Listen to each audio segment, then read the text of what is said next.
Cartoon Network's OG cartoons were unparalleled. Remember how chaotic and funny Ed and Eddie was? Or how scary Courage the Cowardly Dog was? This episode still gives me nightmares, by the way. Boogeyman! Or the wild absurdity of Cow and Chicken? Nope, this show was disgusting. How the hell is the devil in a kid's show just casually? While all of these shows are amazing to look back on with fondness, a lot of it could be attributed to nostalgia. It's that strong feeling that can convince us a show was good, when in fact, it was probably just okay. However, I'd argue there's a show, nay, a franchise that has aged extremely well. A show that went on to have several spin-offs, infinite world building, and exceptional writing. It's what I'd like to call an anime disguised as a cartoon. This is the rise and fall of Ben 10. This video will have spoilers, by the way. Also, it has been a while since I've done a rewatch of all the shows, so some of my info and research may be a bit incorrect. Let me know down in the comments if I got anything wrong. With all that being said, let's go. It's no secret how profound an impact Ben 10 had on kids. The premise was so simple. A 10-year-old finds a cool watch that can transform him into 10 different aliens, hence the name Ben 10. Oh, and coincidentally, the kid's name is Ben Tennyson. You know, Ben later on makes fun of Kevin for how his name is Kevin Ethan Levin. Your name is Kevin E. Levin? You just lost all remaining pretense of cool. Oh, what a pillock. The episodes were always engaging because of how cool each alien was. You had the aliens that every kid wanted the power of, like Heat Blast shooting fire, Accelerate with speed, and Four Arms being the powerhouse. I don't know about you, but when I was a kid, I always hated it when Gray Matter showed up. I always thought he was a jobber alien who did nothing useful. But you know, I was a kid then, and apparently not a very bright one. I couldn't grasp that Ben had an alien that used his intellect instead of his strength, like the other aliens. Anywho, the show got by with Ben using the same 10 aliens, but that started to change. The world building got bigger and better. Ben miraculously transformed into a new alien, which, if I remember correctly, was Cannonbolt. I remember being so stoked at the idea of new aliens being in the Omnitrix. What got me so hooked though was Ghost Freak. This guy was a menace. I loved the build up to the reveal that he was actually Zscair, an alien that was trapped in the Omnitrix. I know a lot of people aren't that crazy about him, but his lore is too cool not to have at least some admiration. The characters were amazing too. Grandpa Max's development as he reveals that he was a plumber to the kids, Gwen learning magic, Kevin Levin being the original Albedo, that he was in essence the first interpretation of an evil Ben, Vilgax being this menacing force that always intimidated me as a kid, and so many more. Looking back at it now, the show was basically an anime. A young boy gets powers, has to save the world, has non-existent parents, mostly until that last episode that I don't even think is even canon anymore, crazy world building, sometimes insane foreshadowing, and flashy transformations. These are all just to name a few. And the tropes only get more as the series continues. They even played with time travel in the classic series. But I'm getting ahead of myself, we'll return to this when I get to the sequel shows. Leave a comment down below who your favorite Ben 10 aliens are and why. Also, please leave a like and subscribe while you're down there. Like I said previously, Ben 10 Classic had an immense impact on kids. However, not long after it ended, a sequel show arrived.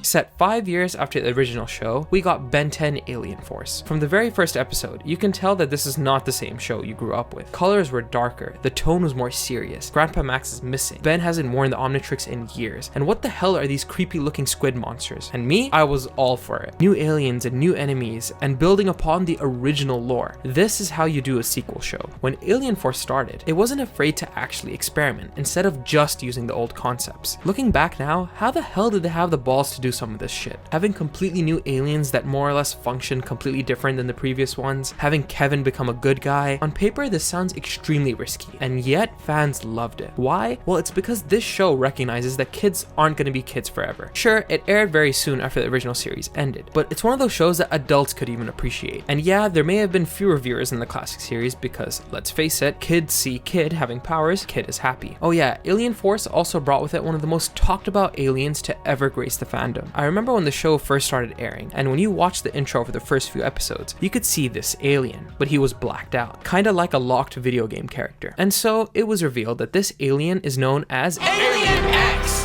How do I put this? I'm a god. The guy can literally do anything. He just has one major drawback. You see, when Ben enters his form, he has to argue with two different personalities, Bellicus and Serena. If these two and Ben do not come to a mutual agreement to execute a certain action, Ben would basically be stuck as Alien X forever. Honestly, I love the drawback they gave him. It made for interesting characters and made him very popular among the fan base. A bit too popular if you ask me. The show also brought forth possibly the best character in the franchise, Professor Paradox. The guy guy's a time walker who learned everything there is to know about space and time. Thinking about it now, if this guy wasn't created, Ultimate Alien and Omniverse would be completely different shows. Anyways, Ben was far more mature now. And yeah, it's not like 10-year-old Ben wasn't mature. Being a hero and saving lives is gonna come with some maturity. But he was still a kid, and he had this cocky and rash attitude. In Alien Force though, that wasn't nearly as present. Ben is more humbled and more respectful. Want some help?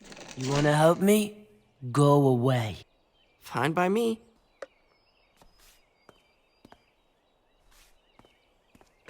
No juice for you! I'm like, what do you say fuck me for? Well, you know everything I just said that was happening in Alien Force? In the third season, this all completely changed. After having defeated the hybrid invasion, Ben became cocky and arrogant. His character basically reverted back to his 10-year-old self, and if you were watching it religiously back then, you would notice. That reminds me, I should get some kind of trophy case. You are so full of yourself lately. What's the big deal? I got here and I took out the bad guy for you. This probably happened for two reasons. One, there's a change in the writing staff, and two, Cartoon Network did what any studio does when it wasn't reaching the high numbers of the predecessor. They told the new team to cater more to a younger audience, which resulted in these weird character changes and a more lighthearted tone akin to the original series. And this change was even more present in the show that came next. Before I continue, let me briefly talk about GamerSupps. These guys have some amazing flavors that seriously boost your energy. They're sweet and easy to make. Use my code OLEAS to get 10% off your order, or use my link in the description down below. Let's now talk about Ultimate Alien.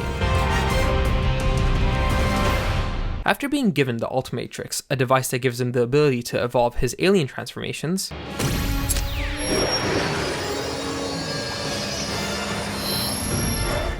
Ultimate Spider Monkey! oh yeah, evolving to a new form. That's another anime trope to the list. Ben becomes famous, and this isn't really an issue, but the writers clearly took inspiration from Spider-Man with some of these characters and plot lines, and it fits too because Yuri Lowenthal voices both Ben and Spider-Man. Anyways, because he's famous now, he again leans more into his childish and cocky personality. Kevin also becomes evil again briefly, a story arc that had him absorbing Ben's Ultimatrix DNA because he had to defeat Agregor. Remember this guy? Is he even canon anymore? I'll get back to this. I guess you could say this entire plotline is again more rehashing of the classic series. As a kid, I didn't mind it, but now I can see it as a criticism. Then we got to the return of Ben 10,000. You see, back in the classic series, we had an episode where Ben and Gwen get transported to the future. They meet future Gwen, future Grandpa Max, and even the asshole that Ben would become. He's a bit of a hard ass, always focused on work and putting Max and Gwen second to his priorities. Eventually though, 10-year-old Ben gets through to him, and Ben 10,000 learns to stop being a dickhead. However, there was another episode to do with the future called Ken 10, which was supposed to be our Ben's original future. Well, as you guessed, this future never came to pass. I assume the writers intended for this to be the future, but with the direction changing with UAF, this changed to this guy. Ken 10 Ben 10,000, I guess, is retconned into being a parallel timeline. Paradox also confirms that the future that Ben and Gwen saw in the classic series was also another timeline / universe. I won't get into the whole episode because there's just too much to explain and too many retcons. The main thing to take away is how a lot of the sequel shows' usage of time travel was built upon from this episode. Ultimate Alien had a controversial ending. Some people have a soft spot for the Esoterica arc, where this cult worships this Cthulhu monster named Dagon, who suspiciously looks like Vilgax. The original Vilgax then fuses with the guy, becoming this ultimate threat, leading to yet again another final showdown with Ben. Only this time, Ben doesn't use the Omnitrix. He uses a sword called Ascalon, which was also created by Azimuth. This thing can basically warp reality. But shit, would you look at this? Vilgax in his ultimate form, Ben using a similar but completely different overpowered device. This is what all their encounters were leading up to. A final ultimate climax. The fight of the century. A fight that's gonna be talked about for years. You stabbed me.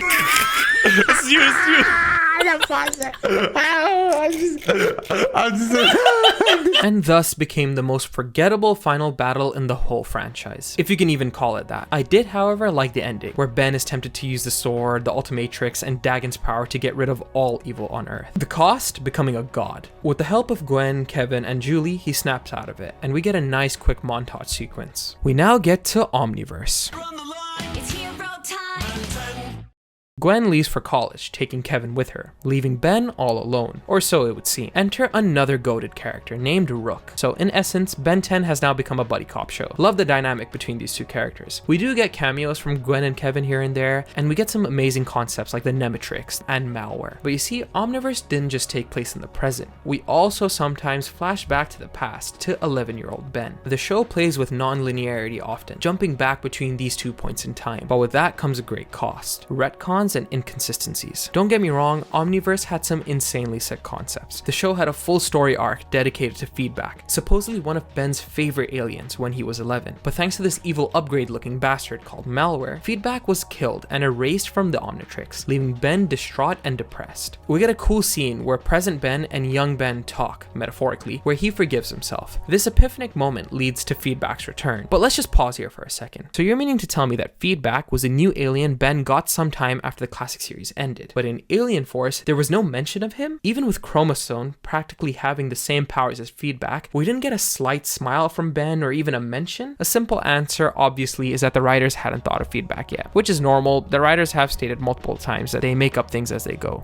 But you see, there's a piece of headcanon among the fandom which I fully chose to believe. In Alien Force, it is stated that Ben had stopped using the Omnitrix for a while. We have never been given a reason for this though. The closest thing we have is how the writers originally intended for the loss of Feedback to be the reason he took off the watch. This was, however, changed and never implemented in the show. Personally, that is a great reason for him to put it down. It's a tragic loss for an 11-year-old to go through, and it segues perfectly into the more mature Ben we saw in Alien Force. You could also make the argument that the reason Feedback is never mentioned in UAF is because Ben blocked it out mentally, or just doesn't want to talk about it at all. But with this constant going back and forth between the past and present came a lot of timeline confusion and retcons, like how Kevin had come after Ben with a new amalgam form sometime after the classic series ended. Which leads me to question, what is the real reason for including 11-year-old Ben? You guessed it. Cartoon Network did not want to let go of classic Ben. After all, he's the iteration of the character that brought the IP its initial popularity. Kind of related to this, Omniverse had some really questionable aliens. What the f is Blocks? You're telling me a Lego alien exists? Also, there was a portion of the series that had this guy called Skurd attached to Ben, which gave him the ability to use some of his different alien powers while being in another form. As a kid, I just thought it was some cool thing, but looking back now, I can totally see the corporate side of things. Clearly, this was a way to get new toys on the market. However, this toy line apparently was cancelled. Omniverse also retconned Kevin's backstory, like a ridiculous amount. In Alien Force, it was retconned that Kevin's dad was a plumber who worked alongside Grandpa Max and was killed by this dude called Ragnarok. It was also revealed that Kevin is an Osmosian, an alien that can absorb power. While in Omniverse, it turns out that was a load of BS. There's this guy called Cervantes, a former plumber who conducted experiments on aliens and humans. One of these experiments was Kevin. So his entire backstory involving his father, non-existent. His entire backstory of being an Osmosian, they aren't aliens, but apparently what Cervantes called mutants. So what, Agrigor was a mutant, not an alien? What about Fastest course to Osmos 5. That just makes no fucking sense. I mean, it's just bullshit. Fuck. Oh my. Anywho, this is what happens when new writers come in with a new vision. Personally, it's not a huge deal, but I still think it would have made the show less retcon-y, and it would have flowed better with the previous series if they expanded upon the original lore. Omniverse's final arc had everything to do with time travel and the multiverse. This was our Spider-Verse and Multiverse of Madness before the MCU shit on the concept. As a kid, I loved it. It was awesome to see Gwen 10 back and seeing Ben 10K, yes, a new version of Ben 10,000, which was also the reason for how Alien Fusions became canon. You guessed it, more toys. The Time War was a great story arc, having it end with another retcon, that Ben himself was the reason he got the Omnitrix in the first place. Oh yeah, this arc was also subtly foreshadowed back in Alien Force. You saved the world dozens of times. Hundreds, actually. In fact, on one occasion, you and I worked together to save the entire universe. Never mind. Overall, the final arc had some ups and downs, but ultimately, I was satisfied. There's a lot I didn't get into about Omniverse, which I would love to dive further into. Let me know down below if you guys want that. And that's the story of Ben 10. Nothing else came after this. It was a complete package of 3 shows with a mostly coherent story that was never coming back. No.